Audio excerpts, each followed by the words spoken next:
सतगुरुदेव की जय। वीडियो को लाइक शेयर कमेंट ज़रूर करें और चैनल को सब्सक्राइब करना ना भूलें।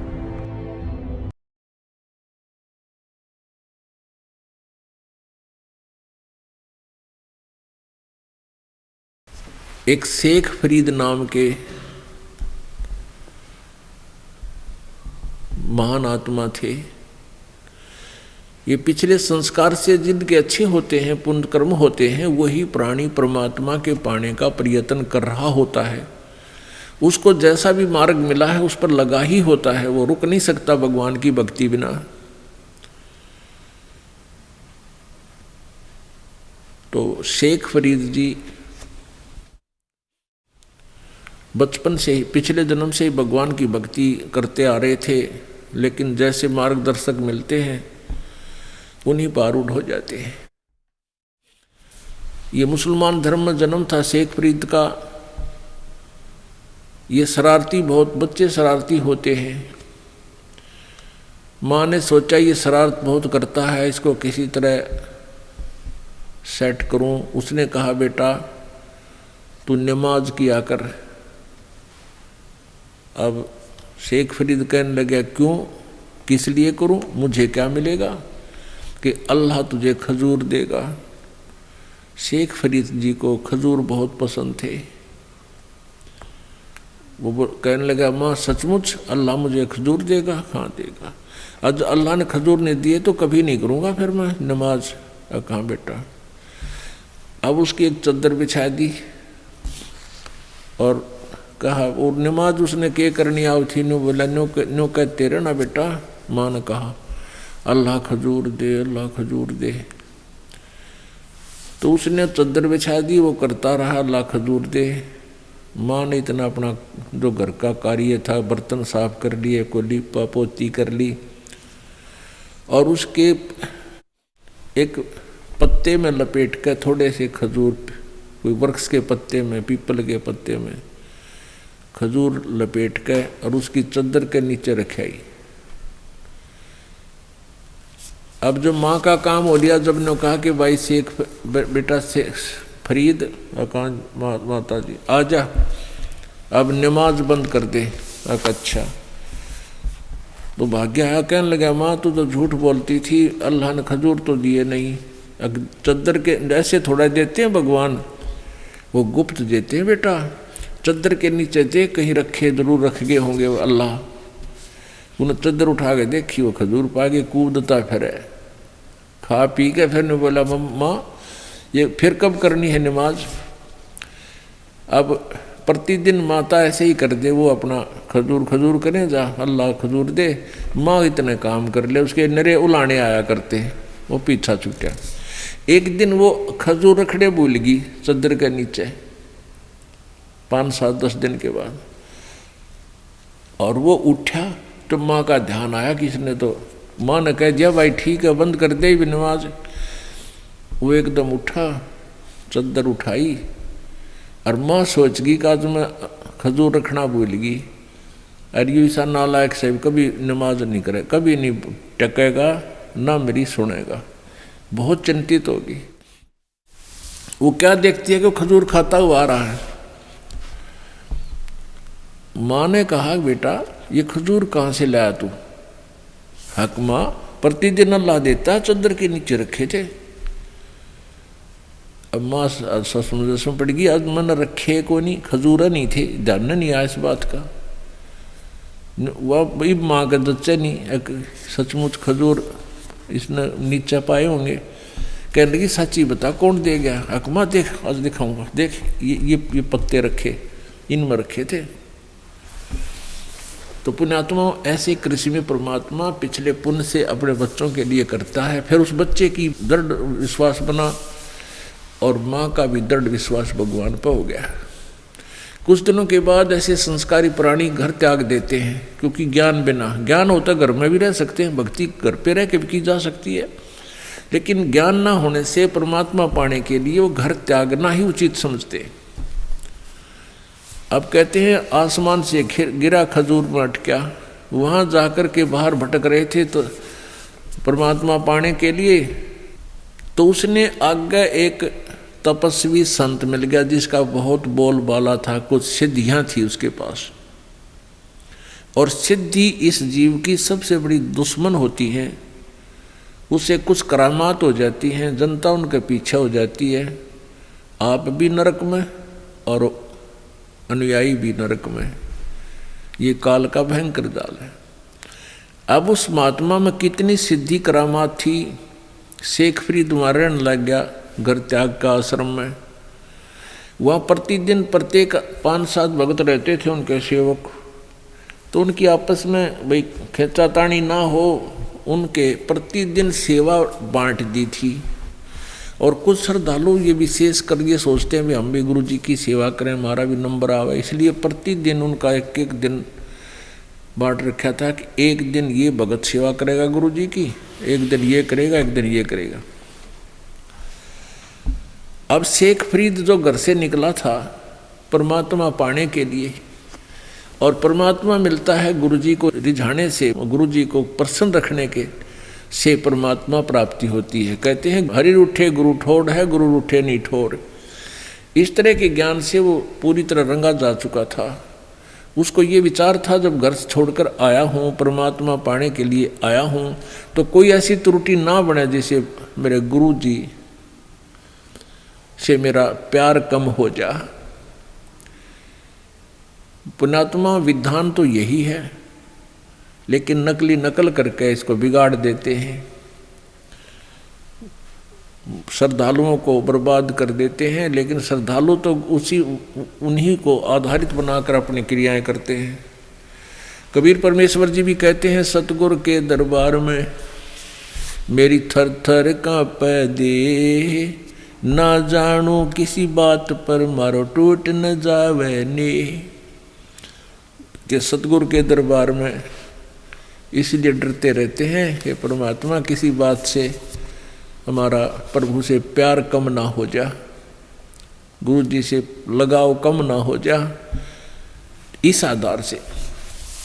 तो शेख फरीद जी बहुत ही पंचुअल और ऐसी क्रियाएं करता था जो गुरु जी को हरदम पसंद आवे थी, और वो कभी ना कभी उस बच्चे को विशेष शाबाशी दे ही देते थे गुरु जी। इससे दूसरे रहने वाले सेवकों को ईर्षा बन गई।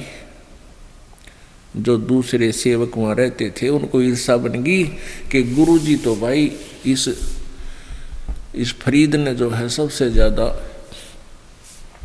महत्व देने लगे, और कोई ऐसा तरीका ढूंढो जो ये गुरु जी के दिल से गिर जा।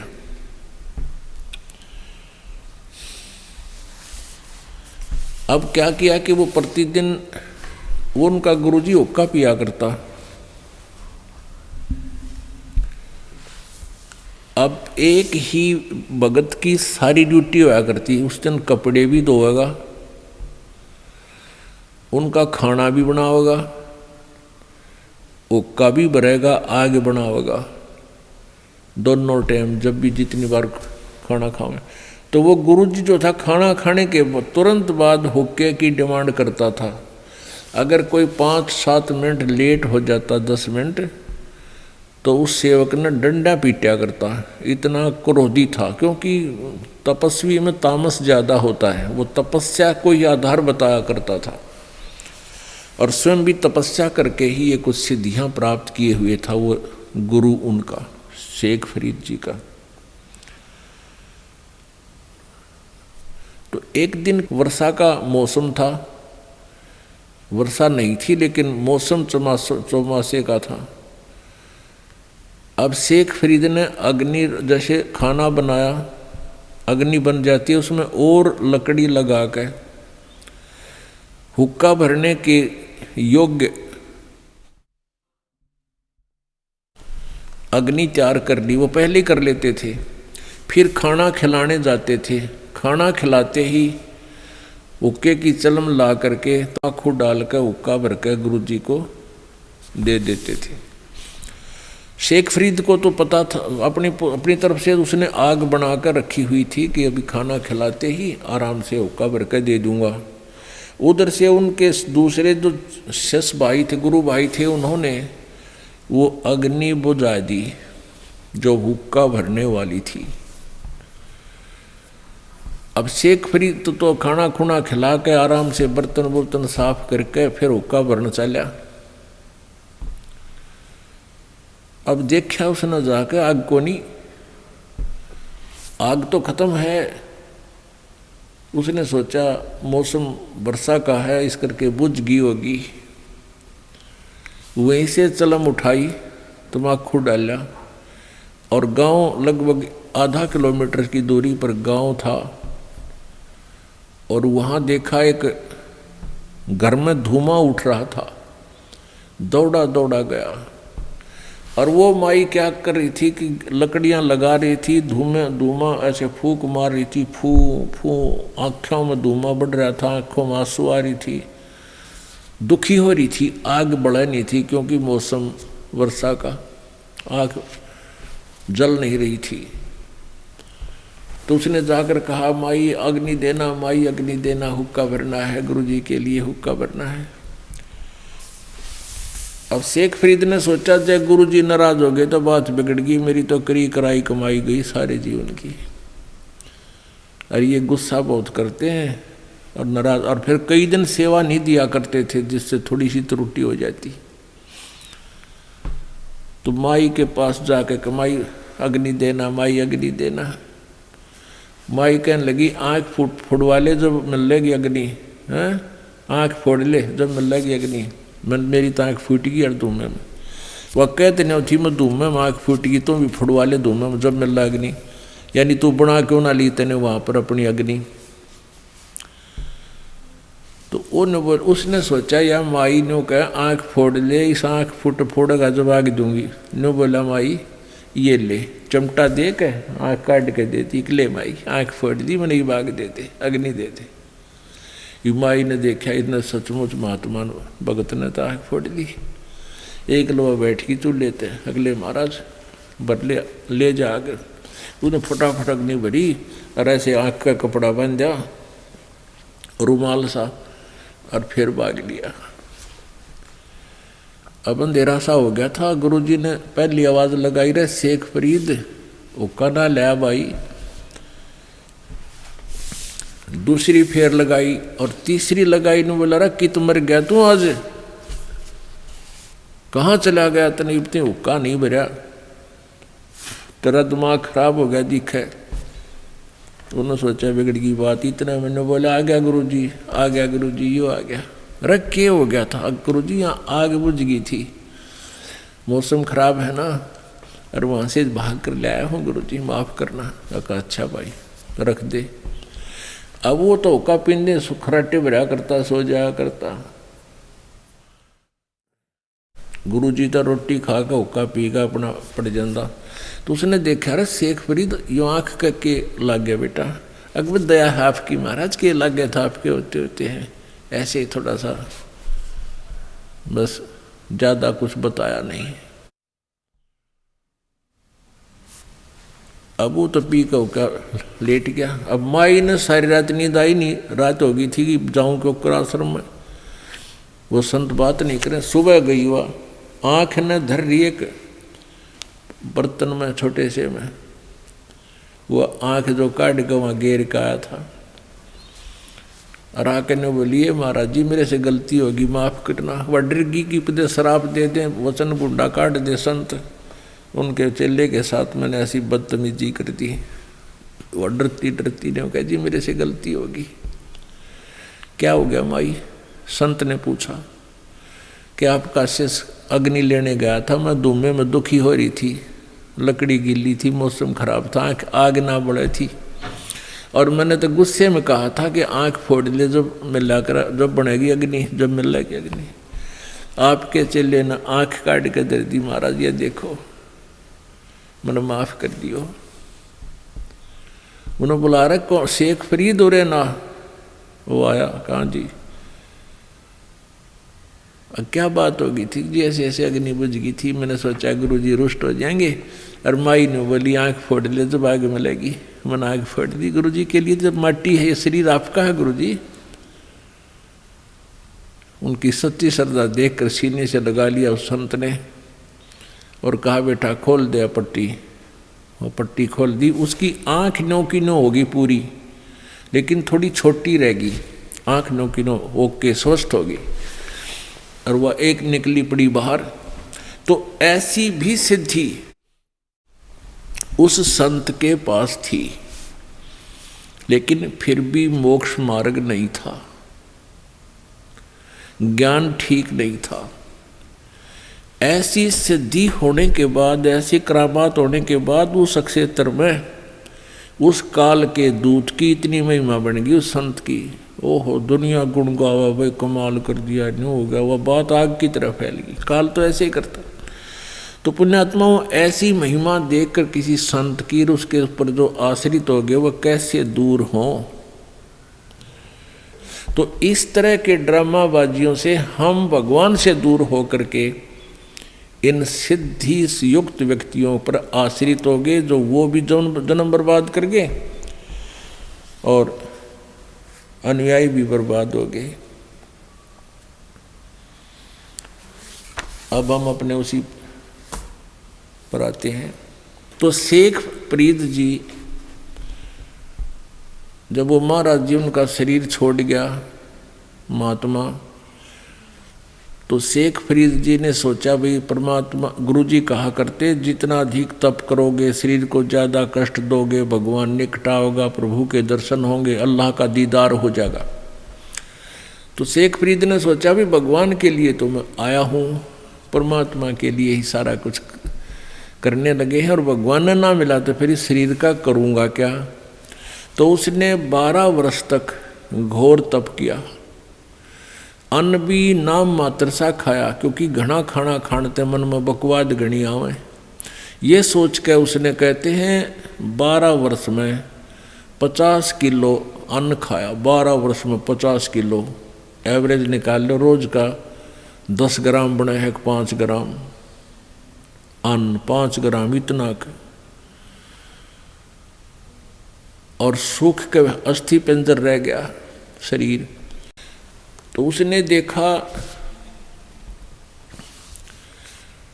कि बाहर अगर बैठता हूँ तो कौवे आ जाते हैं, आंखें निकाल लेते हैं, मांस तो था ही नहीं। तो एक बार ऐसे बाहर लेटा हुआ था, कौवे आ गए, माथे पर बैठ गए, मर्त जान के, क्यों तो मरा पड़ा है, इतना वीक हो गए थे शारीरिक, और कहीं तन पर मांस दिखाई नहीं दिया। आँख सोची, कौव्या ने सोची आँख निकाल लें इसकी मुर्दे की। तब शेख फरीद ने हाथ हिलाया, हाथ जोड़ कर बोला, भाई कौव्यो, मेरी आँखें मत खाओ, मेरे शरीर पर कहीं मांस शेष हो उसने चुन चुन के खा लो भाई, मेरी आँख छोड़ दो, हो सकता है मुझे परमात्मा के दर्शन हो जाए, मैं उन्हें देखना चाहता हूँ। प्रभु के दर्शन करने के लिए मेरी आँख छोड़ दो, मेरे शरीर पर से जो मांस बचा उसने खा लो तुम, मैं मना नहीं करता। इतना कह कर रोने लगी। फिर उसने सोचा भैया तो बात बिगड़ेगी, आँखें न कौवे फोड़ देंगे, गुरु परमात्मा दिखा नहीं, दर्शन हुए नहीं, न्यों कह के और कुएं में लटक गया, पैरा का रस्सा बांध के। धीरे धीरे रस्सा लटक ही रहा था, उसी पे खड़ा होकर तप करता था, उसी के और रस्सा बांधा और कुएं में फांस लिया। पैरा का बांध कर धीरे धीरे नीचे लटक गया, ताकि कौवे ना पहुंचे अंधेरे से में 10-20 फुट नीचे, और रोन लग गया बुरी तरह ही, परमात्मा शरीर का अंत होने को हो गया, आपके दीदार हुआ नहीं, ऐसा दुर्भाग्य मेरा, मैं क्या करूँगा इस शरीर का, ये शरीर मुझे व्यर्थ, मेरा व्यर्थ गया। इतना कहकर वो बुरी तरह रोने लग गया।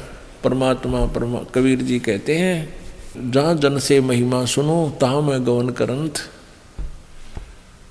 जो मुझे सच्चे दिल से पुकारते मैं वहाँ पहुँच जाता हूँ किसी न किसी रूप में।